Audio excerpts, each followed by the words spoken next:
Estou honrado pelo convite de poder moderar este debate. O meu entendimento de um moderador é precisamente moderar, e moderar é ser o árbitro e ser o menos falado no final do jogo. É por isso que vou passar as palavras aos protagonistas, antes de dizer ao Alexandre para fazer a introdução como keynote speaker e a primeira apresentação. Só fazer uma breve apresentação aqui do painel. O Alexandre é líder da JST, é deputado da JST e é também candidato do PSD à Câmara Municipal de Oeiras. Um trabalho, uma tarefa que deve ser difícil, suponho eu. O atual presidente, pelo menos, está bem colocado. O Nuno Carrapatoso é formado em gestão e também é mestre em estratégia e empreendedorismo. Trabalhou na banca de investimento. Depois, mais tarde, começou a trabalhar na empresa de família, em áreas como imobiliário, e neste momento está mais dedicado a uma empresa, a Nativa Land, que é da área da agricultura. Também escreve com regularidade artigos no Observador. Creio que uma questão de transparência que normalmente exijo aos políticos quando escrevo o artigo também é bom dizer que é membro do Conselho Geral do Observador, que é a empresa onde eu trabalho. E, portanto, fica também... Conselho Geral e Supervisão. E de Supervisão, portanto, também está a supervisionar. Depois, o Francisco Camacho é líder da Juventude Popular.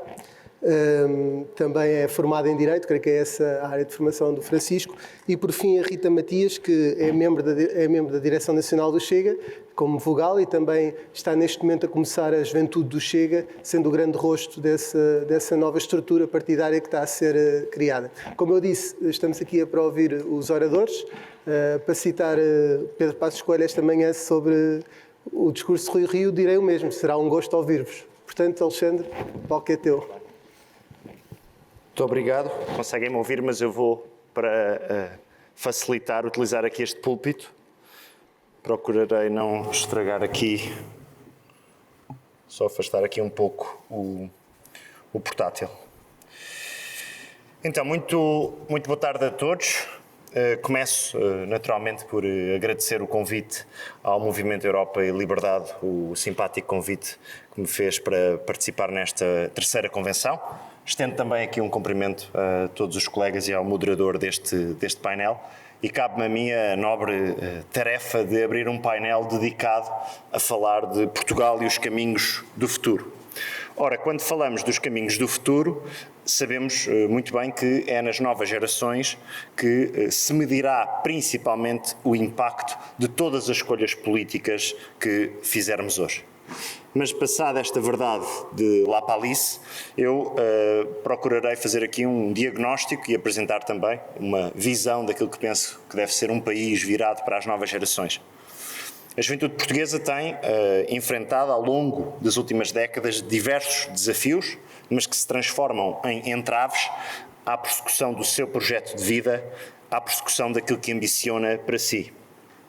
Sabemos que estes bloqueios aparecem em várias frentes. Podemos destacar a educação, que tarda em funcionar como um verdadeiro elevador social, o difícil acesso a um emprego de qualidade e bem remunerado, os bloqueios significativos que existem no acesso à habitação, sendo cada vez mais difícil para um jovem arrendar ou adquirir uma habitação, a tardia constituição de família, a natalidade como uma dificuldade tremenda na vida dos jovens, com os impactos que depois temos ao nível dos indicadores demográficos do nosso país, em síntese, uma geração que se encontra permanentemente adiada e um país que tarda em olhar para o futuro. A pandemia gerou uma situação sem paralelo na história recente, com as consequências económicas que todos conhecemos. No entanto, é também importante dizer que as consequências da pandemia vieram apenas agravar o impacto de todos os bloqueios, de todos os entraves que enunciei e que tendem a manter-se como barreiras estruturais na vida dos jovens. A conclusão é muito óbvia. Não é fácil ser jovem em Portugal. Qualquer jovem português, da minha idade, um pouco mais novo, um pouco mais velho, sentiu a sua vida marcada pela palavra crise. Não há realidade, aliás, mais constante na vida das novas gerações, para quem, como eu, nasceu no início dos anos 90, do que a situação de permanente crise, que tem transformado sucessivamente o nosso país num cais de despedidas de talento, de valor e de oportunidades. Geração atrás de geração, os jovens não conseguem se ingrar ou fazer o seu projeto de vida no nosso país. Geração atrás de geração, os jovens veem os seus sonhos adiados, suspensos na promessa de um futuro melhor, que acaba sempre por nunca chegar, comprometido, como eu disse há pouco, pelas escolhas e circunstâncias do presente. A estagnação é o estado a que chegamos hoje, com um modelo socialista de desenvolvimento que tem perdurado em Portugal nos últimos 25 anos. O país não tem sido capaz de estar à altura das suas gerações mais novas e, por isso, gosto nestas reflexões pensar aquilo que temos feito. Primeiro, para construir um país de oportunidades para aqueles que iniciam a sua vida em Portugal, mas também o que é que está o país a construir para aquelas gerações que estão ainda hoje a nascer.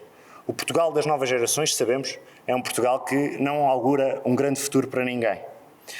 O país não tem estado, por isso, à altura dos seus cidadãos. Sabemos hoje que a pandemia tem sido um rolo compressor, particularmente na vida de milhares e milhares de jovens, comprometendo os seus projetos de vida e, penso eu, colocando em causa aquilo que todos nós queremos. Um país decente, um país desenvolvido, um país justo, e enquanto nós não garantirmos que neste país decente, desenvolvido e justo existe uma juventude emancipada, também não seremos capazes de olhar para o nosso futuro com esperança, sabendo que o futuro do nosso país está permanentemente adiado. Ora, ao fim de quase 50 anos de democracia e mais de 3 décadas de pertença ao projeto europeu, com os avanços significativos e inquestionáveis que estas realidades permitiram e consolidaram, Portugal continua a ser um dos países mais pobres da União Europeia, ultrapassado por países que têm poucos anos mais de existência do que eu tenho de vida. Rivalizar na cauda da Europa com a Bulgária ou com a Roménia não é um futuro que a minha geração queira para si. A pobreza e o atraso crónico face à Europa têm um impacto brutal na vida dos mais jovens. Sabemos que os jovens portugueses são entre os jovens europeus, a par dos italianos, os que mais tarde saem de casa. Sabemos também que, segundo dados mais recentes que encontrei, os jovens são o grupo etário com uma taxa de risco de pobreza mais elevada e que, já contando com as transferências sociais, quase 20% dos jovens com menos de 18 anos encontra-se nas garras da pobreza e da insuficiência económica. E por isso pergunto-vos que país estamos a construir quando, mesmo com transferências sociais, 1 em cada 5 jovens vive no limiar da pobreza. Um país que também, cronicamente, vai registando uma das taxas de desemprego jovem mais elevadas da União Europeia, a que se juntam, num fenómeno que é difícil quantificar, milhares e milhares de jovens que nem estudam, nem trabalham e por isso fogem aos números oficiais de estatísticas. Sabemos hoje que 1 em cada 4 jovens portugueses estão sem emprego. Ora, acredito que uma economia precisa de projetos empresariais liderados por jovens. Esse tem sido um modelo seguido por os países mais desenvolvidos do mundo e acredito também que Portugal necessita de políticas que incentivem a contratação e a manutenção de emprego por parte das empresas e muito menos propaganda, visto que essa não gera um único emprego. Seja para a crise que vivemos hoje, seja para as outras no futuro, aquilo que nós não podemos permitir é que as novas gerações estejam permanentemente numa situação tão vulnerável. Um país que conta com uma geração qualificada, cosmopolita, europeísta, aberta ao mundo, ativa no mundo cultural, uma geração que se mobiliza pelo planeta, pela cidadania, pela igualdade, pela não discriminação, pela responsabilidade social, que não descura o seu percurso académico e profissional, mas que não recebe em troca mais de 700 euros de salário quando termina uma licenciatura ou um mestrado. Ora, os jovens não precisam de mais elogios ocos por serem a geração mais formada de sempre, como ouvimos tantas vezes, quando depois essa remuneração tão elogiada não encontra respaldo no mercado de trabalho, enquanto não for essa formação tão elogiada acompanhada de uma remuneração própria de um país que faz parte do clube dos mais ricos do mundo. E por isso acredito que o país precisa de fazer cumprir um sonho: igualdade de oportunidades económica, social e territorial. Um país em que o que alcançamos na vida está mais relacionado com o esforço e o trabalho de cada um e que não é enviesado por um sistema distorcido, onde a cunha, o favor ou a rede de contactos substituem a educação como principal fundamento do elevador social. Um país onde quem nasce pobre, e aqui há pouco já foi dito, não tem de esperar 5 gerações até sair da pobreza. As novas gerações precisam de um país que tenha uma economia forte, robusta e competitiva, com um crescimento sustentável, caracterizada por, acima de tudo, por melhores salários, que vença o nosso atraso crónico face à Europa e que nos permita descolar da sua cauda. As novas gerações exigem uma economia que não estigmatiza quem investe, quem arranca com o seu próprio negócio, uma economia que não é soterrada por um sufoco fiscal, uma economia que tem no Estado um parceiro de desenvolvimento e não um obstáculo que é necessário ultrapassar num jogo muitas vezes kafkiano. Uma economia que valoriza quem cria riqueza, condição sem a qual nunca conseguiremos criar, fortalecer um Estado social que proteja acima de tudo os mais vulneráveis da nossa sociedade, as suas crianças e os seus mais velhos. Uma economia e uma sociedade, da escola ao mercado de trabalho, do Estado às empresas, da comunidade a cada um de nós, que se prepara para a economia digital, em que os novos modelos de negócio, o 5G, a internet das coisas, o avanço crescente da robotização e da inteligência artificial representam mais oportunidades para Portugal e para as novas gerações, ao invés de todos estes avanços, toda esta mudança na economia significar um país ainda mais atrasado. Ora, temos de ter uma capacidade enorme de não desistir do nosso país e é algo que também é muito importante na discussão política, não desistir da juventude portuguesa. Ora, esta discussão que estamos aqui a ter hoje é feita numa circunstância única da nossa vida coletiva. Portugal prepara-se para receber um grande envelope financeiro vindo da Europa. Mais um. É olhar para os caminhos do futuro que temos de ter a capacidade de aplicar os fundos europeus. O país precisa de aproveitar os novos fundos europeus para finalmente construir um Portugal de oportunidades para as novas gerações. Não podemos mesmo desperdiçar esta oportunidade e, acima de tudo, não precisamos de uma aplicação dos fundos à boa moda socialista. Despejar dinheiro para cima dos problemas, sem os resolver estruturalmente, mas procurando apenas mascarar ou marketizar a realidade ou a sua aparente realidade. Os fundos com vista à nossa recuperação económica e social constituem então uma oportunidade para transformar este momento de disrupção, incerteza e dificuldade num ponto de inflexão para a economia e para a sociedade. Precisamos de uma visão reformista no âmbito da aplicação dos fundos europeus. Os fundos europeus são, portanto, sim, uma oportunidade para Portugal encetar verdadeiras reformas e não apenas para concretizar investimentos eternamente adiados. Portugal não precisa apenas de proclamar, despejar dinheiro, tendo em conta que isso não resolve nenhum dos nossos problemas estruturais. Temos de ser muito exigentes com o atual governo. Exige-se que ataque os bloqueios estruturais que afetam o desenvolvimento das nossas empresas, da nossa sociedade e de cada um de nós. Ora, no espaço político do centro-direita, temos de ser capazes de construir uma alternativa afirmativa, positiva, não se constrói nada apenas e só por dizermos mal dos nossos adversários. Temos de ter uma alternativa fresca, inovadora, capaz de olhar para as pessoas e para a sociedade e que consiga dar um sentido que faça com que as pessoas não votem na solução que têm votado nos últimos anos. Portugal precisa de construir, como disse no início desta intervenção, um país decente, justo e desenvolvido. Um país onde é possível subir na vida e quebrar ciclos de pobreza. Um país onde, se eu nasço pobre, não tenho irremediavelmente de fazer a minha vida toda pobre, morrer pobre e legar a pobreza aos meus descendentes. Um país de progresso e inovação, um país aberto ao mundo, um país a convergir com a Europa. Um país que consegue ultrapassar os seus bloqueios ideológicos, os seus complexos durante décadas não permitiram criar uma verdadeira economia desenvolvida, europeia, ocidental, aberta e competitiva. Um país, acima de tudo, onde todos têm uma oportunidade de construir o seu projeto de vida. Muito obrigado.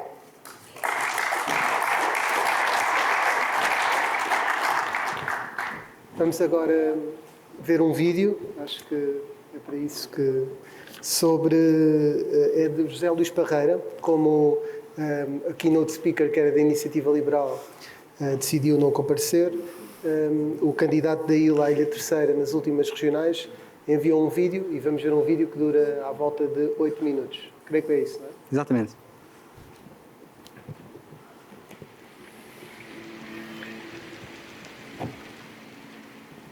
É uma grande honra estar aqui entre vós a discutir como podemos defender a liberdade individual e recomeçar o caminho do crescimento económico numa Europa que já vai na sua segunda crise em menos de 20 anos.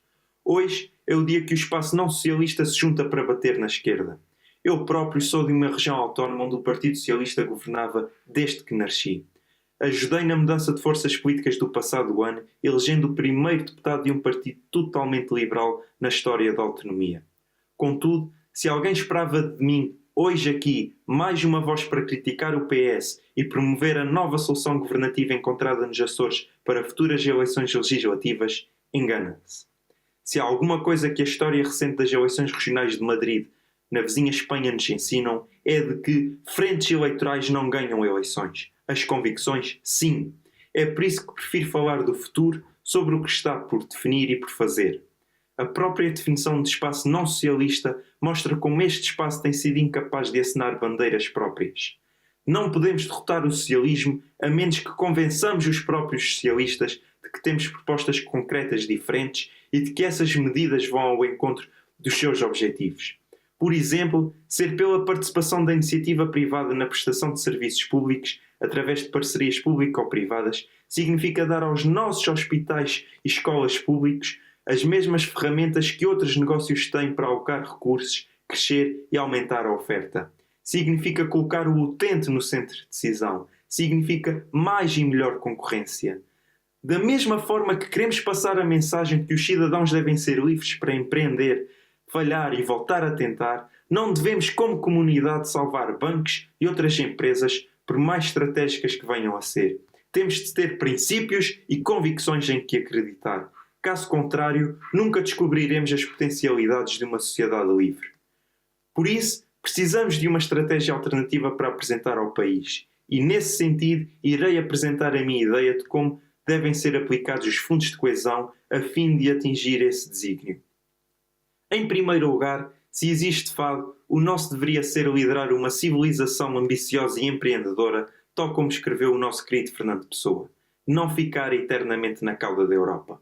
Quem acha que a periferia, a língua, a dimensão, etc. são justificação para a nossa pobreza relativa, desconhece o maior recurso que este país tem, as pessoas. E eu pergunto, o que é que os outros lá de fora têm que nós não temos? Somos menos educados? Somos menos inteligentes ou criativos? Não! O que temos é uma carga fiscal elevada que penaliza a produção de riqueza, os aumentos salariais e torna impossível para quem entra no mercado de trabalho ou quem monta uma nova empresa poupar, acumular recursos e subir na vida pelo seu próprio trabalho. E os motivos pelos quais temos uma carga fiscal elevada são a despesa e a dívida pública. Portanto, não podemos convergir economicamente sem antes resolvermos estes dois problemas. A tão desejada solução governativa dos Açores acaba de aprovar um orçamento de 1.900 milhões de euros numa região onde o PIB é de 4 mil milhões. 300 milhões são com recurso ao endividamento.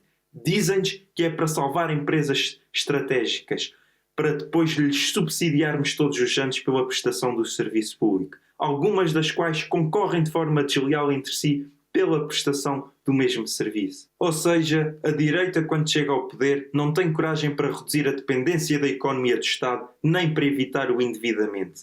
É esta a direita forte que alguns dizem ser? É esta a estratégia que querem para o país? Trocar apenas umas pessoas? Mais uma vez, frentes eleitorais não são suficientes para virar a página do socialismo. As convicções, sim. Na verdade, são alguns países com territórios inóspitos, sem recursos naturais e com pouca população que têm dado lições de crescimento económico. Nunca uma nação prosperou economicamente gastando 40% da riqueza produzida. Nunca uma empresa foi boa para os seus trabalhadores se não produzir a riqueza suficiente para pagar os seus salários e pode mesmo desaparecer se a legislação laboral tornar difícil reduzir custos. Nunca uma economia se tornou mais competitiva por receber mais subsídios e nunca os mais pobres melhoraram a sua condição por concentrar no Estado o dinheiro dos que mais têm. Todo o dinheiro gasto pelos governos acaba no setor privado, os funcionários públicos, os fornecedores do Estado e os seus credores. Quem mais contribui é também quem mais beneficia, nem que seja pelo não aparecimento de novas empresas e pelos baixos salários. O governo, quando salva empresas inviáveis, está a roubar aos mais pobres para entregar aos mais ricos. É dinheiro que não fica mais na economia. Em segundo lugar, outra coisa que nós portugueses gostamos muito é de fundos europeus. Todos tememos o modo como o governo socialista vai aplicar os fundos e exigimos de boca cheia que não se cometam os mesmos erros do passado, que não haja corrupção, que os fundos sejam bem aplicados e não gastos em obras sem retorno para a economia. O que ignoramos é que as pessoas, apenas quando sentem que obtiveram os seus rendimentos pelo esforço do seu trabalho, pelo seu mérito, tendem a usá-los da forma que lhes parece mais correta. Quanto mais indivíduos tiverem a oportunidade de guardar um pouco mais para si, maior a probabilidade de o dinheiro do país ser melhor aplicado e menores serão as oportunidades de corrupção. Portanto, é preparando o país para uma redução significativa da carga fiscal que se garante que os fundos europeus serão bem aplicados. De outro modo, corremos o risco de o dinheiro acabar e continuarmos a ter um Estado gordo para sustentar. E este é o ponto essencial da minha intervenção. Os fundos europeus devem ser utilizados para pagar a dívida ou reduzir a despesa pública, indemnizando temporariamente os prejudicados por essa redução, a fim de irem confortavelmente à sua vida. Muitas das obras que constam no PRR não se iriam realizar numa situação económica normal. Então, por que agora numa recessão? Deveria ser a economia a suportar o Estado e não o Estado a suportar a economia. Além disso, nunca chegaremos a um consenso sobre quais as prioridades que devem ser concretizadas com o dinheiro que nos é emprestado. Estou bastante certo de que se os governantes tivessem de pedir dinheiro aos cidadãos para o poder utilizar nesses investimentos, grande parte deles não se iria realizar. É claro que uma parte dos fundos deve ser usada para indemnizar os negócios prejudicados pelas medidas de confinamento. Afinal de contas, não foi o mercado, ou seja, a livre escolha das pessoas, a retirar mérito ou valor a esses negócios, mas antes decisões da autoridade para atender à saúde pública. Fora isso, nos próximos anos, podemos das duas uma, continuar a financiar todos os caprichos de uma maioria governativa ou podemos confiar na capacidade dos indivíduos em gastar o seu próprio dinheiro. Em terceiro lugar, e ao nível europeu, deveríamos ser por uma união menos dependente do dinheiro dos países ricos, que deixasse de financiar a pobreza, mas que promovesse a capacidade de cada país procurar o seu desenvolvimento independentemente dos fundos. Uma Europa que não incentivasse concluos fiscais, mas sim que ajudasse os países menos desenvolvidos a atrair capital. Já alguém se questionou quanto mais a economia europeia poderia crescer se libertássemos os seus contribuintes do fardo dos subsídios e os deixássemos fazer as suas próprias escolhas? Não se pode salvar o ambiente e adotar hábitos de vida mais sustentáveis sem antes aumentar o poder de compra das pessoas, crescendo economicamente. O motor para isso está na ambição individual, criatividade, determinação de pessoas extraordinárias e indústrias e não em quaisquer planos traçados por Bruxelas, onde muitas vezes os custos somam-se e os efeitos anulam-se. Bem sei que talvez esperasse um discurso diferente com temáticas mais joviais, mas isso talvez seja o que muitos pretendem dos jovens, tê-los entretidos com umas árvores bonitas sem olharem para as outras de elevado porte. Mas são mesmo essas de elevado porte que condicionam a floresta. E os jovens não podem deixar de olhar para todo o tipo de árvores existentes na floresta se querem continuar a ter floresta, se querem que as futuras gerações tenham floresta. Muito obrigado.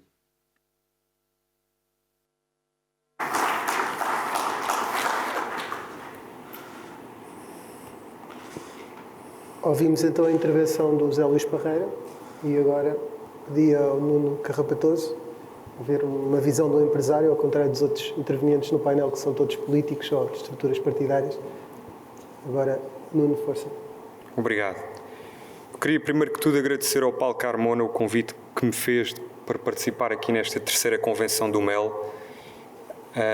Quando ele me convidou, eu perguntei-lhe sobre o que é que íamos falar, ele disse-me que era sobre as novas gerações. E eu perguntei-lhe até que idade é que mais ou menos isso era, ele disse-me que era até aos 35 anos. Então eu disse, bem, já tenho pouco tempo, vou já aceitar esse convite e participar neste painel, que já só me faltam 2 anos. Bem, depois do 25 de Abril, a nova geração de então definiu 3 grandes objetivos para Portugal: democratizar, descolonizar e desenvolver. Eram os chamados 3Ds. Nessa geração estava o meu tio José Medeiros Ferreira, que acabou por se tornar Ministro dos Negócios Estrangeiros com 33 anos, a minha idade. Deve ter sido uma boa altura para a nova geração. Volvidos 47 anos, procurei escolher os Ds mais relevantes para as novas gerações. O primeiro D mantém-se, é o D de democracia. Ao que parece, e por aqui temos visto, está um pouco adoentada. Não somos só nós que dizemos, a revista The Economist também o diz. Portugal deixou de ser considerado uma democracia plena para passar a ser considerado uma democracia com falhas. Foram vários os aspectos apontados, uns deles relacionados com a pandemia, outros, já aqui falados, da redução dos debates parlamentares e da nomeação do Presidente do Tribunal de Contas. Mas, para além destes, poderíamos acrescentar outros, em que o critério partidário foi o mais forte e não o mérito. Veja-se, por exemplo, os currículos dos ministros. Para escolher um, Pedro Nuno Santos, um currículo eminentemente político, a vir das Jotas, um carreirista político. E eu pergunto, não há neste país tão bons engenheiros, um engenheiro melhor para levar a bom porto uma pasta tão importante como a das infraestruturas para Portugal? Veja-se a passagem de Mário Centeno, diretamente Ministro das Finanças, para o cargo de Governador do Banco de Portugal, e o caso da nomeação do Procurador Europeu, que embaraçou o Governo dentro e fora de portas. Escolhas em que o mérito não foi o primeiro critério. O mais importante, como já aqui foi dito, foi condicionar, foi manter alinhadas as instituições que deviam escrutinar o Governo. Se queremos ter uma democracia com qualidade, não podemos ir por aqui.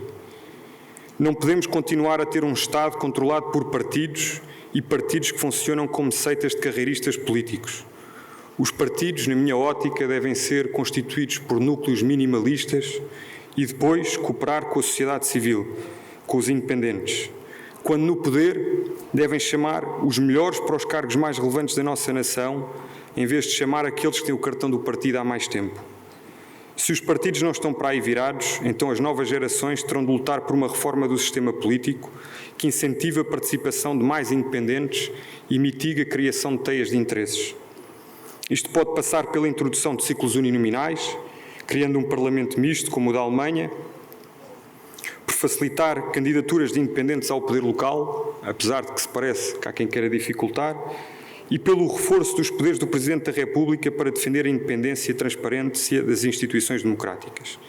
Termino este primeiro D citando Alexis de Tocqueville. A democracia amplia a esfera da liberdade individual. O socialismo limita-a. A democracia atribui todo o valor de cada homem. O socialismo faz de cada homem um mero agente, um mero número. A democracia e o socialismo não têm nada em comum além de uma palavra, a igualdade, com uma grande diferença. Enquanto a democracia procura a igualdade na liberdade, o socialismo procura a igualdade no controle e na servidão. O segundo D de que vos quero falar é a diversidade. Por coincidência, estamos no mês europeu da diversidade. E se algo caracteriza estas novas gerações a que pertenço, é a sua pluralidade. E, portanto, aqui não posso falar de todas as pessoas da nova geração. Apresento o meu ponto de vista, que é obviamente a vista de um ponto. Mas se as gerações anteriores nasceram num mundo ditatorial, com fronteiras fechadas e sem União Europeia, as novas nasceram neste mundo global, democrático e aberto. Numa imagem, imaginemos as ruas de Lisboa nos anos 60 e comparemos com as ruas de hoje. Vivíamos num mundo a preto e branco, agora vivemos num mundo a cores, e a diversidade está em todo o lado, e ainda bem. Na arte, na política, na academia, nos hobbies, nos formatos familiares e nas diferentes origens das pessoas que por aqui vivem. E estas gerações veem a pluralidade como algo positivo, que deve ser respeitado, preservado e incentivado. Por isso, não aceitam a discriminação, seja de género, racial, religiosa, ideológica ou relacionada com a orientação sexual ou com o estatuto económico, cultural e social. Segundo um estudo realizado na Austrália, a inclusão foi mesmo considerada a bandeira política mais relevante para as novas gerações. À inclusão podemos associar a igualdade de género, os direitos humanos, a igualdade de oportunidades e a liberdade de escolha, valores fundamentais para a construção de uma sociedade equilibrada e fértil. Valores estes que aqui se falou muitas vezes são dominados pela esquerda, mas que não devem ser. O terceiro D é a demografia. Já muito foi aqui dito sobre isso. Temos uma população envelhecida. Nos últimos 60 anos, os jovens até aos 15 anos reduziram-se para metade, passaram de 28% para 14%. Isso faz de Portugal o segundo país com menos crianças em percentagem da população da Europa e compara com os 20% da Irlanda. Isto acontece, obviamente, porque temos cada vez menos filhos, mais concretamente 1,4 filhos por mulher em idade fértil. Como consequência, e foi muito bem dito aqui também pelo José Manuel Fernandes, se há 30 anos existiam 70 idosos por cada 100 jovens, hoje existem mais de 160. As causas deste inverno demográfico são várias, desde as alterações culturais às mudanças no papel da mulher na sociedade. Mas estas são transversais a todos os países do Ocidente. A maioria com índices de natalidade bem superiores ao nosso. O nosso grande problema chama-se estagnação económica e correspondente estagnação dos salários. Segundo dados recentes, ficámos a saber que 56% das famílias portuguesas declararam um rendimento anual inferior a 13.500 euros brutos e que mais de 2 milhões de trabalhadores têm salários inferiores a 800 euros. Não é de admirar que sejamos um dos países com menos crianças do mundo. Um país de salários mínimos é um país sem filhos. Para invertermos este cenário, a primeira coisa que temos de fazer é colocar a economia a crescer, porque sem isso os salários não vão crescer. Ao contrário do que a esquerda pensa e tenta passar a ideia, os salários não sobem por decreto. Entre muitas medidas, se calhar não era má ideia começarmos por retirar este espartilho fiscal das nossas empresas, nomeadamente deixando de ter a segunda taxa de IRC mais alta da Europa.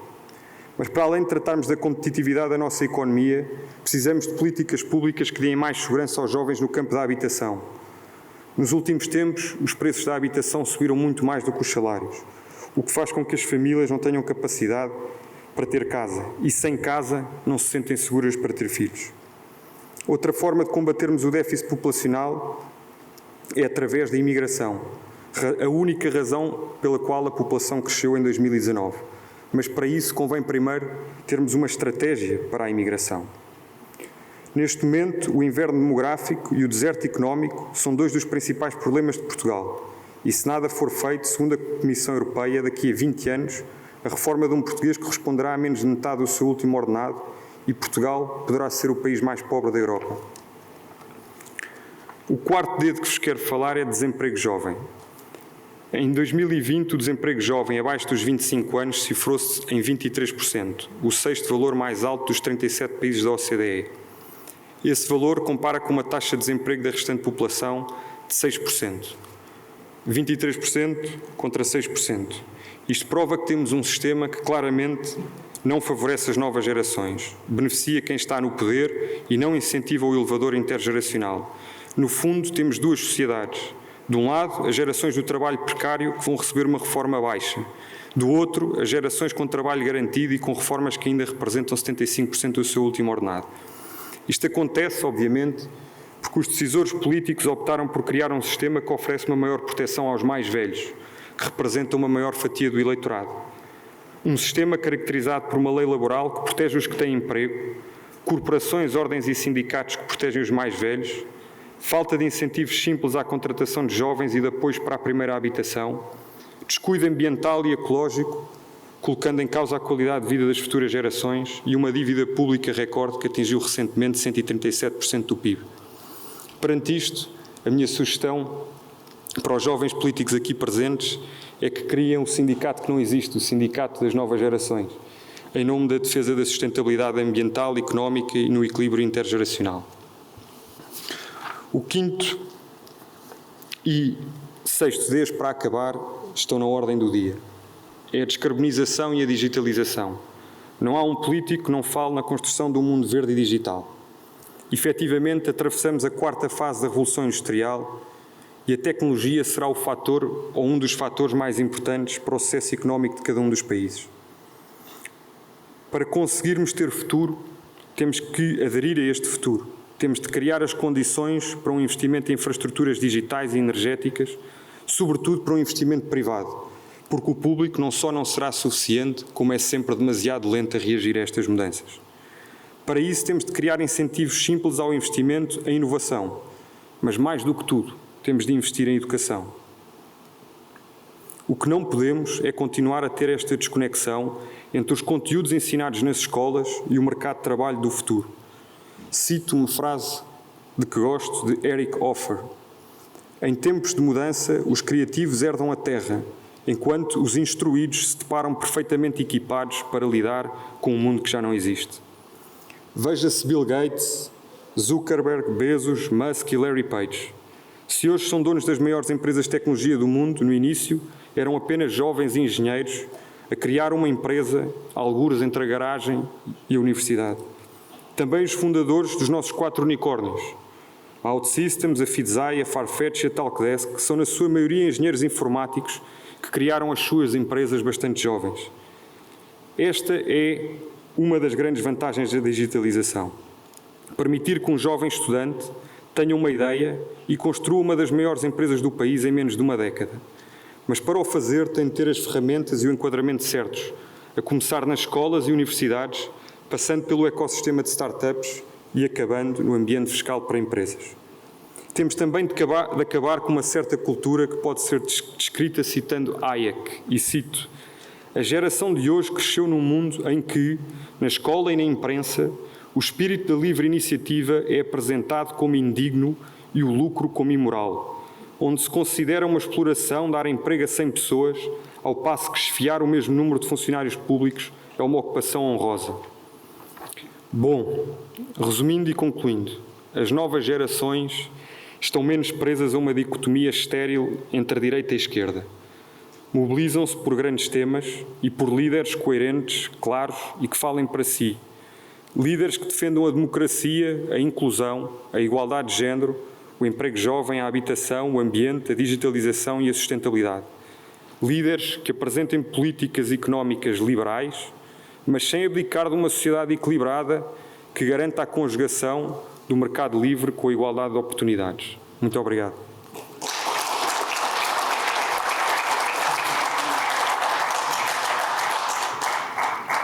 Bom, o Nuno acabou de confirmar que ele para o ano já não vem, já era o mais velho do painel, se habituou aos 35 anos, para mim está arrumado, portanto também já estou com muito menos pressão em cima. Francisco, a tua intervenção, não sei se preferes daí. Se me ouvirem bem daqui, acho que poderei falar. Acho que se ouve perfeito. Muito bem. Então até vou cronometrar a minha intervenção, que é para não me esticar no tempo. Eu quero começar por agradecer ao Movimento Europa e Liberdade, nas pessoas do Paulo Carmona e do Jorge Marrão, a possibilidade que dão às novas gerações de ter o seu espaço de intervenção, e um espaço de intervenção que não deve estar acantonado nem ser encarado quase como há pouco ouvimos aqui em matéria de participação eleitoral, que eventualmente os jovens participavam pouco, envolviam-se pouco. Eu não partilho desse discurso de que as novas gerações são a ovelha negra da participação na democracia portuguesa. O que me parece é que o problema é manifestamente mais profundo, e é um diagnóstico que, numa convenção como esta, num encontro como este, que junta, e ainda bem, várias sensibilidades do centro à direita, que deve ser feito, que é: nós ouvimos as intervenções de hoje, e eu acompanhei por causa também grande parte delas, e parece-me relativamente quase factual que o país está mal, que as novas gerações têm um futuro negro, e apesar deste contexto demonstrativo, com dados, com estatísticas, com projeções de futuro, a direita senta-se à mesa e olha para as sondagens e continua sem conseguir ter um projeto maioritário. E o exercício que eu acho que devemos fazer como ponto de partida não é o de culpabilização do eleitorado. O eleitorado seguramente que terá as suas razões. E parece-me que uma razão de partida é que o pensamento socialista, protagonizado pelo PS, compreendeu bem que o eleitorado português prefere premiar a estabilidade e segue um pensamento um bocadinho negativo, mas que é o vigente, que é: bem, nós não estamos muito bem, mas podíamos estar pior. E esta percepção que se criou de uma alternativa de direita que não consegue demonstrar um projeto, um caminho de futuro, é dramático para o envolvimento democrático, para uma alternância que nós, à direita, desejamos que aconteça rapidamente. E enquanto nós nos focarmos única e exclusivamente num diagnóstico das causas, o Alexandre falou aqui, o Nuno também, de diversíssimos indicadores que realmente são muito preocupantes para aqueles como nós que primam por um modelo de justiça intergeracional, que hoje não se verifica, mas a verdade é que, de alguma forma, os grandes protagonistas não têm demonstrado uma alternativa sólida e palpável ao eleitorado português. Porque se isso tivesse acontecido nos últimos anos, por um lado, teríamos demonstrado que a direita consegue demonstrar aos portugueses que o seu projeto tem estabilidade e que, para além de ter estabilidade, consegue efetivamente mudar o paradigma do país, que é um paradigma de tendência de empobrecimento, onde há uma propagação, uma propaganda de uma convergência europeia, mas nós nos últimos 20 anos temos um clima manifesto de estagnação. Há 10 anos, os jovens sub-30 recebiam mais do que recebiam hoje. Eu acho que isto é dramático, e mais do que recebiam hoje até antes da pandemia. E, portanto, esta que é a geração supostamente e ainda bem mais bem preparada de sempre, e daqui a 20 anos será uma geração ainda mais bem preparada do que a nossa, tem sido remunerada com uns milionários 754 euros médios. 754 euros com o aumento de custo de vida, com aumento de esperança de vida e num modelo social e de Estado manifestamente propenso ao mal-estar das novas gerações. E essa é a rampa que eu gostava de lançar, que é, nós temos um problema geracional e intergeracional, e para além deste problema geracional e intergeracional, eu acredito que Portugal também tem um problema aspiracional, porque falávamos também bem, historicamente, pós 25 de Abril, os 3Ds. Eu acredito que nós, a partir dos anos 90, basicamente, atingimos esses 3Ds, bem ou mal. A democratização, a descolonização, o desenvolvimento.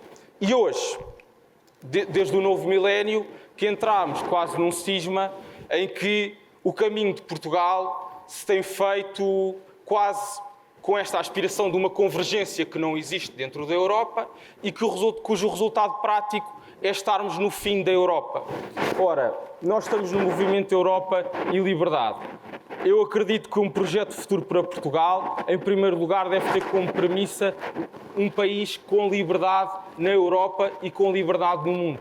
E esta liberdade deve partir daquela que eu acredito que é a nossa melhor característica, a maior singularidade do povo português, do nosso território, da nossa história e da nossa cultura, que é a nossa posição geopolítica. E nós somos um país de mar, um país de marinheiros, e é numa ideia que acho que, de alguma forma, deve ser aspiracional para o modelo de país que queremos procurar, nós devemos construir um Portugal enquanto nação marítima. E esta ideia não é uma ideia meramente filosófica, abstrata, é uma ideia com mundo, com projeção, que se deve fazer num Portugal, sim, europeu, mas num Portugal que esteja na Europa e que não se sinta condicionado num exercício de participação no movimento lusófono, dentro da CPLP. E reparem como acho que este é o momento ideal para isso acontecer. Nos últimos anos a CPLP nunca esteve tão no centro do debate político, fosse por maus motivos como aconteceu em Moçambique e em Cabo Delgado, mas também por bons motivos, como vimos esta convergência, esta solidariedade na recepção do Presidente da República na Guiné. E, portanto, perante este quadro de ideias, nós temos uma estratégia que tem de ser montada em torno do mar e do além-mar, com aqueles que nós nos devemos relacionar no mundo. E hoje o mundo já não se faz só sob o paradigma do Atlântico, nós sabemos disso. Faz também num paradigma do Asiático, do Sudoeste Asiático, e em Portugal também me parece que pode dar boas cartas e as novas gerações também. Nós já estamos no Sudoeste Asiático há mais de 5 séculos. Ora, vamos capitalizar isso para um projeto de Portugal que consiga, de uma vez, promover o bem-estar necessário, o desenvolvimento que procuramos, porque nós não vamos criar ilusões quanto a isto. Se até hoje temos utilizado sempre a mesma solução, e uma solução, na minha opinião, muito afunilada no quadro continental, nós não podemos estar à espera que nos próximos 20 anos haja uma mudança de paradigma manifesto para o país. E este é um caminho de futuro que eu acredito que pode dar um novo rosto a Portugal, que, com uma ideia de nação marítima, falou-se do desafio da sustentabilidade e da demografia. Esta é a cartada decisiva para mudarmos a página também demográfica, sabendo que com esta tendência atual, o que nós estamos a criar de uma forma relativamente simples e problemática é um país de velhos. E perdoem-me esta expressão tão taxativa, mas a realidade é que se nós temos um país cada vez mais envelhecido, nós perdemos uma força de renovação do nosso substrato, de renovação do nosso pensamento e de renovação do nosso futuro. E de uma forma concreta, vemos nas realidades de 2 países europeus uma ideia muito interessante que eu acho que eles seguem este pergaminho da nação marítima, que são o caso irlandês, que o Nuno já falou aqui, onde, para além dos índices económicos que são reveladores do bem-estar de muitas famílias, há um conjunto de indicadores de políticas de apoio à família e à natalidade que metem e colocam a Irlanda como o primeiro país, como um país com a taxa de natalidade mais forte no quadro europeu. E, adicionalmente, um outro caso, que também no contexto europeu se tem movimentado muito bem e tem ido além da Europa, que é o caso dinamarquês, de um Estado, o Reino da Dinamarca, que consegue, por um lado, beneficiar do melhor que o projeto europeu lhe disponibiliza, mas também relacionar-se com outros territórios que dispõe, a Groenlândia, as Ilhas Faroé, e os indicadores estão lá. No caso do indicador da felicidade, os dinamarqueses são dos povos mais felizes do mundo. Ora, estes são ingredientes que me parecem decisivos para um país que, como disse, tem a sua singularidade, tem a sua história.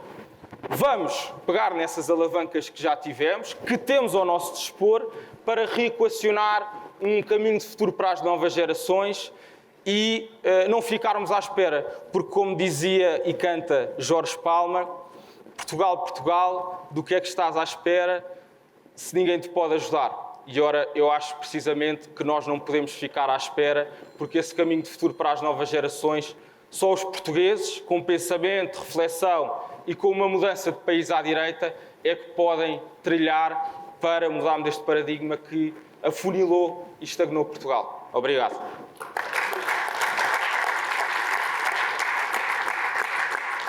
Obrigado, Francisco, por cumprir mais ou menos o tempo. Podia ser a revolta da juventude, porque o líder do teu partido assim, fala menos tempo, ou melhor, fala mais tarde. Vamos tentar, está uma hora prevista do fim do painel 19h15, vamos tentar ir ali até às 19h30, pedindo a compreensão do painel seguinte para conseguirmos ainda fazer algum debate.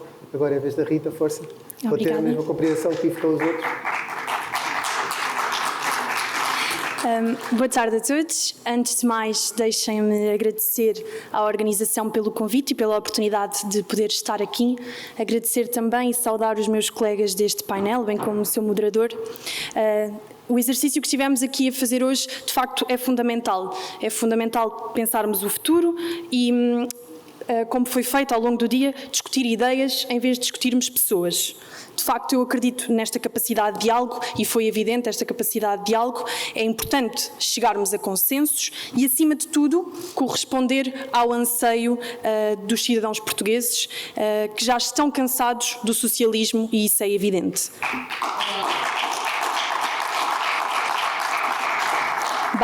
Basta olharmos para o sinal político que nos deu os Açores e até ousava utilizar uma expressão do presidente do meu partido e dizer vergonha de nós se não conseguirmos dialogar, chegar a consensos e corresponder a este desejo de libertação, porque os portugueses querem ser libertos deste Estado gordo, bafiento e socialista. E isto leva-me a um segundo ponto, e perdoem-me por introduzi-lo, mas também não poderia deixar de o mencionar, porque não seria fiel a mim mesma, nem fiel ao partido que defendo, e não poderia deixar de comentar a ausência de uma das oradoras do nosso painel. Entendam que não o faço para personalizar esta questão na convidada, também não quero tirar daqui dividendos políticos, mas, de facto, faço porque estamos aqui a discutir o futuro e o futuro das novas gerações. E, de facto, esta é uma temática que nos convoca a todos. Portanto, assusta-me um futuro e assusta-me uma nova geração, da qual eu também faço parte, e sobretudo, que isto já está entranhado na nossa direita e que, infelizmente, cada vez menos conseguimos distinguir esta dita direita da extrema-esquerda. De facto,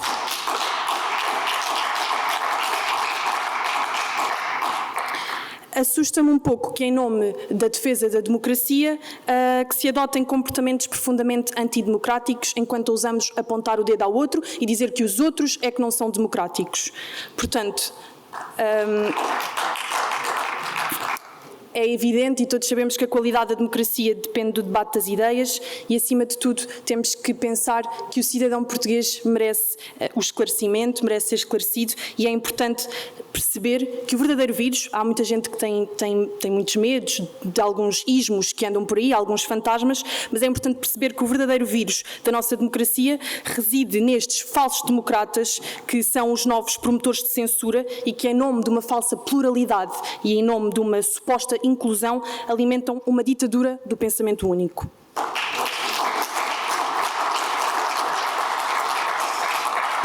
Depois desta nota incómoda, passo à parte mais politicamente correta e começo por concordar com o que foi apresentado pelo Alexandre. Efetivamente, não podemos pensar num futuro para Portugal sem denunciar, de facto, um ciclo vicioso que compromete o futuro da minha geração. Acho que portanto, identificamos os mesmos factos, mas discordamos, ou pelo que eu percebi, discordamos naquela que é a solução. Para mim, a solução deste ciclo vicioso é bastante evidente, mas tem sido bastante esquecida e atacada. É a família e a afirmação dela como célula base de sociedade. Não tenhamos dúvidas, porque se queremos de facto um futuro para Portugal, não podemos não afirmá-la, porque de facto é a única garantia da renovação de gerações e tudo mais. Mas citava agora Francisco Sá Carneiro, num dos seus discursos em 1978, que dizia que aos jovens atiram-se-lhes slogans, mas no fundo continuam com os mesmos problemas, no acesso à habitação, à informação e continuam dependentes. Esta frase, dita em 1978, continua bastante atual e isto é assustador. Todos os dados que aqui foram dados são profundamente incómodos, não é? Foi dito aqui, e bem, que 1 em cada 5 portugueses tem um contrato precário e que isto afeta maioritariamente os jovens. Em 2020, também foi dito pelo Alexandre, de facto, 1 em cada 4 jovens até aos 24 anos estava desempregado. E o ano passado, e não foi só por causa da pandemia, 81 mil jovens procuravam um emprego sem sucesso. 68% dos jovens portugueses estão num regime de trabalho temporário involuntário e isto destaca-se da média europeia. Portanto, nós temos o dobro da média europeia. E esta precariedade manifesta-se também nos salários baixos, que desvalorizam o potencial desta geração, que também já foi dito tantas vezes hoje, que é a geração mais bem qualificada e que acaba por deixá-la como a única solução se pretende efetivamente uma remuneração justa, que é, aliás, duas, ou é a resignação ou é a imigração.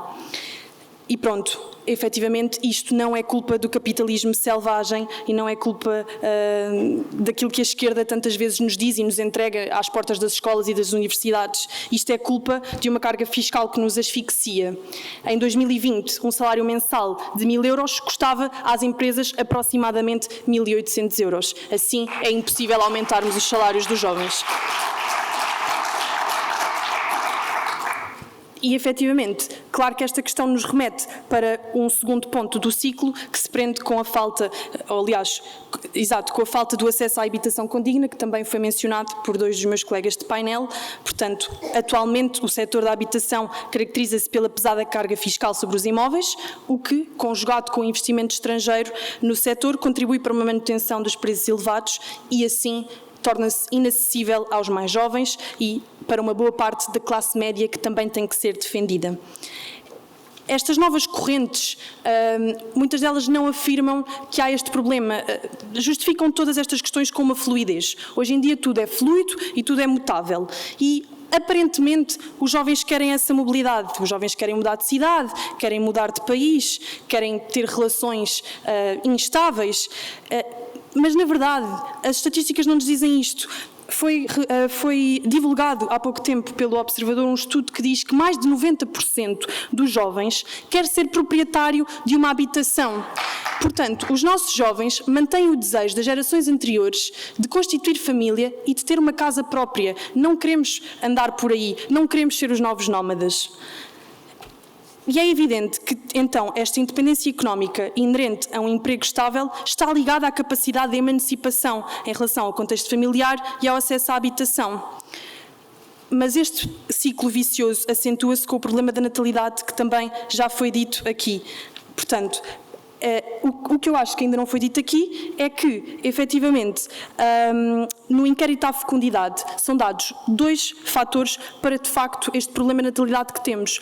As pessoas não têm filhos porque se sentem inseguras do ponto de vista laboral e porque dizem que não têm acesso a uma habitação condigna. E isto é alarmante, porque desde os anos 80 que não conseguimos garantir o valor para a renovação das gerações. Mais de 45% dos portugueses tiveram o primeiro filho 5 anos mais tarde. Em janeiro e fevereiro do presente ano, verificou-se o número mais baixo de nascimentos desde que há registros. Mas é necessário ir mais além e compreender, e isto também não foi dito ainda aqui neste painel, que estas últimas décadas não foram uma mera fatalidade, não foi um conjunto de casualidades ou de acontecimentos que não têm qualquer ligação entre si. Isto é tudo fruto de um programa pensado que pretende tornar o nosso país rico em precariedade. Portanto, há uma agenda que pretende dificultar a emancipação dos jovens, dificultar a sua capacidade de sustentarem e de adiar o seu processo de constituição de família. Tudo isto são ângulos do mesmo prisma, aliás. São formas de tornar o cidadão cativo do Estado, de alimentar o clientelismo, de alimentar a subsidiodependência. Volto ao princípio. É preciso afirmarmos a família, o primeiro lugar de pertença, o espaço onde têm lugar os filhos, os pais, os avós, os tios. Esta é, de facto, a verdadeira arma para derrotar o marxismo cultural, para derrotar o socialismo. Se queremos investir num futuro, olhemos para a família. E também, neste congresso, não poderia deixar de dizer, evidentemente, que um futuro para Portugal é a direita e, para mim, o futuro da direita é o Chega. Obrigada.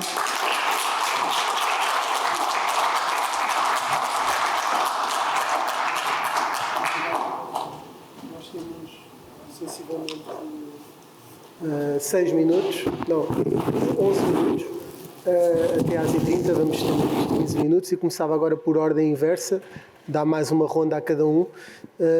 E o que perguntava é precisamente se, no ponto de vista de uma jovem do Chega, se o caminho passa, até porque houve aqui uma referência aos Açores, por uma federação das esquerdas e se o Chega é esse o caminho que propõe para a direita. E uma outra coisa que foi falada aqui por outros oradores, nomeadamente pelo Nuno, e não só que há determinadas bandeiras que estão do lado da esquerda que podiam estar na direita. O que pergunto também é se concorda que, por exemplo, a discriminação, a cultura, as alterações climáticas também devem ser, e inclusive falou-se de ideologia de igualdade de género, não é? Portanto, queria lhe perguntar se concorda que essas bandeiras também podem ser da direita e, outra pergunta, se de facto o Chega pretende aliar-se a outros partidos, nomeadamente ao que criticou a ausência da IL, que disse que a Iniciativa Liberal era uma espécie de bloco de esquerda. Não sei se isso o exclui de estar numa coligação desse género. Portanto, eram estas as questões que gostaria de fazer. E para dizer também que não é nota incómoda nenhuma, a liberdade de falar da pessoa que não veio não é incómodo para ninguém. Muito obrigada. Então, respondendo a essa última questão, ou a primeira, aliás, que foi colocada, relativamente a se o Chega estaria disponível para colaborar numa dita federação, a resposta tem sido dada pelo próprio André Ventura, ainda ontem. O Chega está disponível, mas não abdica de algumas bandeiras. E o André disse bem que esta federação é possível se os outros partidos perceberem que não há moderação possível. Nós não podemos abdicar daquilo em que defendemos e, portanto, não sei se a Iniciativa Liberal, não sei se o PSD, acredito que o CDS, e espero que sim, também não sei, estão disponíveis para defender algumas destas bandeiras que o Chega tem e que eu destacaria a bandeira da defesa da família e do primado e da primazia da mesma. Quanto às bandeiras da esquerda serem também bandeiras da direita? Esta era a segunda questão. Ok. Há bandeiras, efetivamente, no que toca à dignidade humana e, de facto, algumas das questões que colocou, que não são nem de esquerda nem de direita, são questões que têm que nos preocupar a todos e convocar a todos, como eu bem dizia. Portanto, acho que efetivamente nós erramos ao deixar que a esquerda fosse a única defensora de algumas dessas bandeiras, mas por outro lado, também acho que hoje em dia dizem que essas de facto são as bandeiras que preocupam os jovens e eu acho que isso não é verdade, pelo menos dos jovens com quem me cruzo diariamente. Há preocupações no nosso dia-a-dia muito mais veementes, nomeadamente as que foram ditas aqui, da aquisição de casa, de um salário condigno, da possibilidade de constituir família, de poderem ser felizes e de perseguir esse seu projeto de felicidade. E se calhar não estamos assim tão agarrados só a algumas causas. Muito bem, perguntava agora ao Francisco, também não resisto em perguntar-lhe se há esse complexo da parte dos jovens do CDS em unir-se, por exemplo, numa frente de direita, numa coligação de direita no futuro, se há algum complexo em juntar-se com o partido que tem aí ao lado. E, por outro lado, uma crítica que foi feita aqui também, de alguma forma, pelo Nuno, de que os partidos devem ser mais minimais e não devem... E, por exemplo, até numa crítica ao ministro Pedro Nuno Santos, que vem de uma juventude partidária, e também se de facto a política precisa de mais gente que não tenha tanto uma carreira partidária como a que fazem na juventude popular, ou se, no fundo, quer rebater esta crítica. Sim, são duas perguntas interessantes. Em primeiro lugar, parece-me que discutir uma frente de direita, quando precisamente falava que me parece que nós temos de construir um caminho de futuro, e é isso que a Juventude Popular e o CDS-PP de alguma forma têm feito, construir um caminho de futuro. Se nós não tivermos esse edifício sólido construído e um projeto para apresentar aos portugueses, parece-me estéril nós discutirmos uma federação à direita se não apresentamos um caminho aos portugueses. E, portanto, no meu ponto de vista, o que é fundamental, e é isso que eu estou empenhado em fazer, dentro da organização que lidero, dentro do partido a que pertenço, é apresentar uma visão sólida de um Portugal, como disse, europeu, atlântico, lusófono, marítimo, que dê aspirações e uma visão de futuro para as novas gerações poderem virar a página. A partir desse momento, que eu quero que os portugueses, obviamente, se sintam atraídos por esta onda azul que na JP estamos a criar, a influenciar pessoas, a construir pensamento, a questão da Federação de Direita parece manifestamente secundária.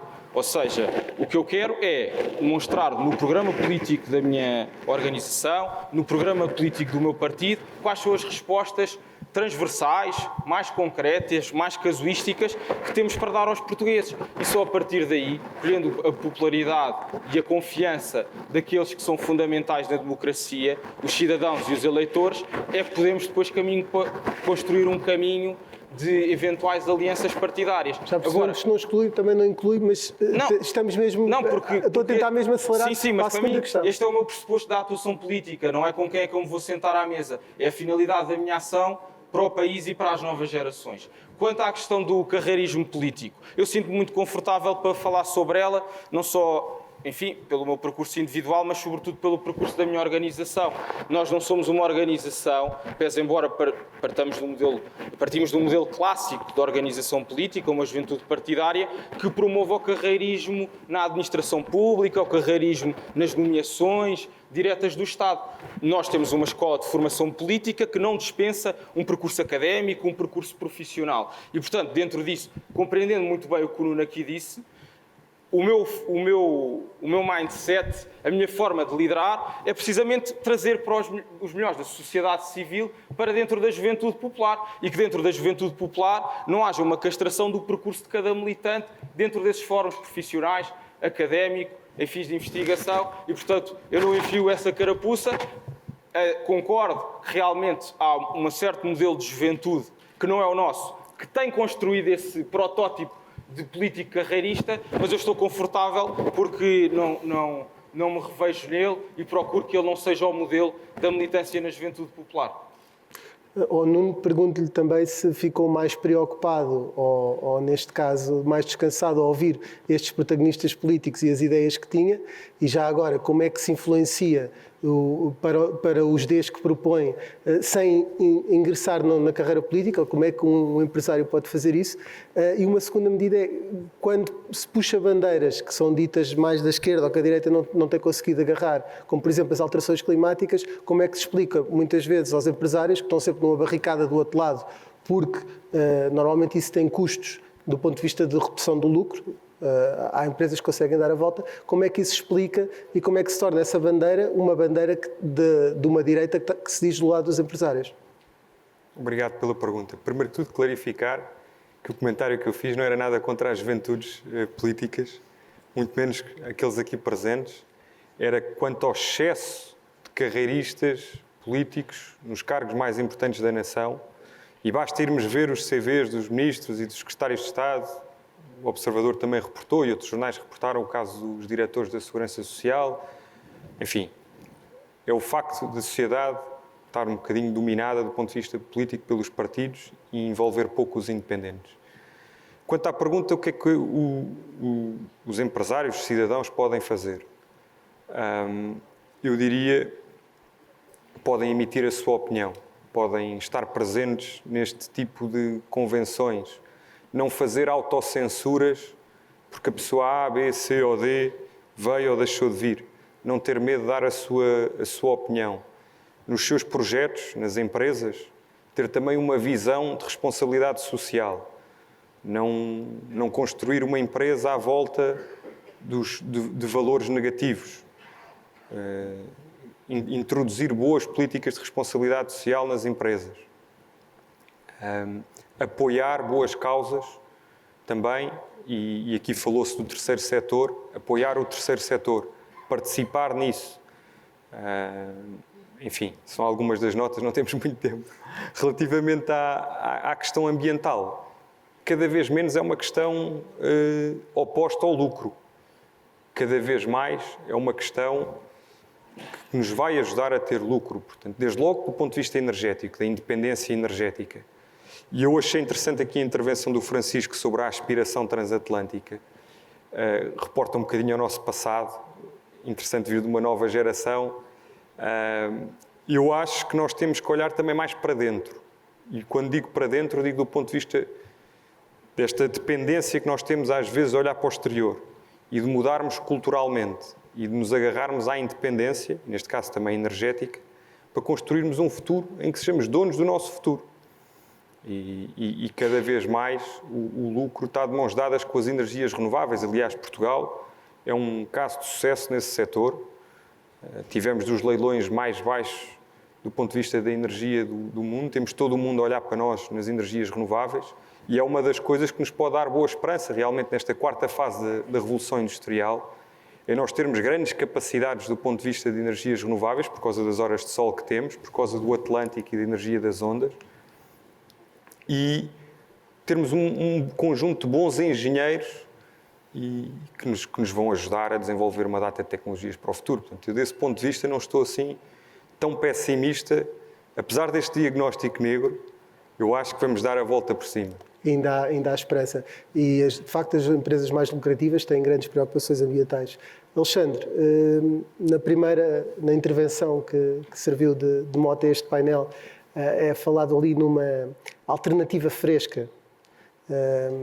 Essa alternativa fresca à direita pode incluir o Chega, ou seja, a direita pode e deve pensar nessa federação. É irresistível perguntar isto ao líder de uma das maiores juventudes partidárias, se não a maior em termos de militantes, mas a maior à direita. Não sei se ali a Juventude Popular vai contestar esses números, mas isto era esta pergunta fundamental e para fecharmos. Ok, obrigado. Hoje de manhã já tive a oportunidade de dizer que nós agora passamos os nossos tempos nesta discussão, muitas vezes eu considero-a manicaísta. Não é um insulto a ti que fizeste a questão, estás no direito de fazer as questões que entenderes, mas eu considero que a discussão é muito manicaísta. Até porque procura de alguma forma... Sendo que era o objetivo do MEL, não é? Era federar a direita. Eu não sei, quando o Paulo Carmona me telefonou não me disse vais ao painel para federar a direita, vais ao painel para falar de novas gerações. E portanto foi com esse intuito que cá vim, a respeito de todos os que aqui estão. Agora para mim é claro. Perguntam a um militante do PSD desde os 18 anos, atualmente tenho as funções que tenho na JST, algo que para mim considero fundamental. O PSD não é um partido, nem nunca foi, nem acredito que será, pelo menos não me sentirei bem nesse partido, quando for um partido que alinhe com extremismos, seja de esquerda, seja de direita. Eu nunca vi o PSD dessa forma. Para mim o PSD é um partido centro-direita. O PSD é um partido que lidera uma alternativa na sociedade portuguesa e que, portanto, não se deixa acantonar nessa discussão da proximidade a um programa político que não é o nosso. O programa político do PSD é um programa que respeita a dignidade da pessoa humana, personalista, O que é a alternativa fresca, então? Então, a alternativa fresca é o PSD ser capaz de apresentar, e quando eu digo PSD, digo o nosso partido como um todo, não me estou a referir em particular a este PSD, digo ao PSD no seu todo, apresentar uma alternativa aos portugueses que lhes demonstre que dê uma razão para votar num partido que consegue pôr as pessoas a subir na vida, que consegue pôr o Estado como agente de um desenvolvimento económico que não garanta à maior parte dos portugueses que, mesmo trabalhando, não conseguem pôr os seus filhos a projetar um futuro melhor para si. Que consiga redimensionar o Estado, mas que não olha para o Estado como um inimigo, olha para o Estado como um parceiro de desenvolvimento. Um discurso do PSD que eu acredito que tem de estar permanentemente ligado àquelas que são as grandes tendências dos nossos novos tempos. Eu não vejo que o PSD deve falar mais de cultura, ambiente ou de ter uma postura clara que nós não aceitamos nenhum tipo de discriminação na nossa sociedade, se possa dizer que o PSD está a ter um desvio de esquerda. Não, esta é uma sociedade decente, esta é uma sociedade personalista. Alexandre, mesmo para terminar, que é, o Nuno falou disto aqui, António Nogueira Leite também falou, que é essas bandeiras de esquerda, é possível continuar a conseguir regimentar e recrutar e mobilizar os jovens mais à direita ou de centro-direita com um discurso indo buscar essas bandeiras? Não tenho a mínima dúvida. Ou seja, não tenho a mínima dúvida de que nós, pelo menos na casa que hoje tenho a honra de liderar, temos de conseguir captar sempre os jovens que têm estas preocupações. Que, como é óbvio, têm preocupações materiais que estão muito relacionadas com aquilo que já se discutiu aqui. O fracasso de um modelo de desenvolvimento económico que prejudica as novas gerações nas suas várias dimensões, desde a saída para o mercado de trabalho, ao acesso à habitação, à emancipação. Mas nunca negando de que, para que nós conseguirmos construir a tal alternativa reformista que eu acredito que o meu partido deve protagonizar sempre e que acredito que sempre que foi chamado a governar protagonizou em diferentes momentos da nossa história, o PSD tem de ter essa capacidade e as pessoas que estão no meu partido têm de ter essa capacidade, ter um discurso que tenha também a capacidade de não entregar temas à esquerda. Falar de cultura, de ambiente, falar de não discriminação de ninguém, numa sociedade onde não há nem de primeira nem de segunda, somos todos portugueses, não é um discurso de direita nem de esquerda, é um discurso de uma sociedade onde todas as pessoas contam porque são pessoas, porque têm a sua dignidade. Eu, daquilo que conheço, do que já li do programa do meu partido, é isso que quer dizer dignidade da pessoa humana. E um partido como o meu, que tem de ter uma preocupação de chegar ao maior número de pessoas, de ser a tal alternativa maioritária na sociedade portuguesa, não se pode acantonar ou ter um discurso apenas para um determinado nicho. Não, temos de ter a capacidade de convocar as pessoas para um sentido de votar numa solução alternativa àquela que é protagonizada pelos socialistas. Como é que eu consigo subir na vida? Como é que as empresas conseguem pagar melhores salários? Como é que a nossa economia consegue aproveitar melhor o mercado único? Como é que nós conseguimos pôr o nosso país a receber mais investimento que pague melhores salários, que gere uma economia que não é aquela que nós temos tido até aqui e que tenha a capacidade de libertar o país desta mancha de pobreza que ainda caracteriza a nossa sociedade em 2021, quase 50 anos após o 25 de Abril. Ora, este é um projeto que não é um projeto dos socialistas, acredito eu. É obviamente uma visão parcial. É uma visão que eu penso que só pode ser protagonizada por um programa político que coloque o Estado, que coloque o setor privado e que coloque cada um dos cidadãos do nosso país a retirar o melhor daquilo que nós sabemos fazer. O esforço, o mérito, o trabalho, a valorização da iniciativa privada. E acredito, penso eu, que só uma alternativa baseada numa hipótese de subir na vida, acabar com a estagnação, ter o elevador social a mexer, com base na educação, no conhecimento, numa economia que não é tão sugada de impostos por parte do Estado, é que conseguimos construir essa alternativa. E eu penso que é nessa discussão que nós temos de centrar o futuro das preocupações políticas e não nesta discussão muitas vezes manicaísta das alianças, e eu penso que não é por aí o caminho. Terminamos assim este painel. Na primeira ronda tiveram a oportunidade de vender o peixe e apresentar as tais soluções dos jovens para o país. Nesta segunda, pelos vistos, tiveram que ser submetidos a perguntas manicaístas, é da vida, como dizia outro, e, portanto, termina assim este painel. Obrigado.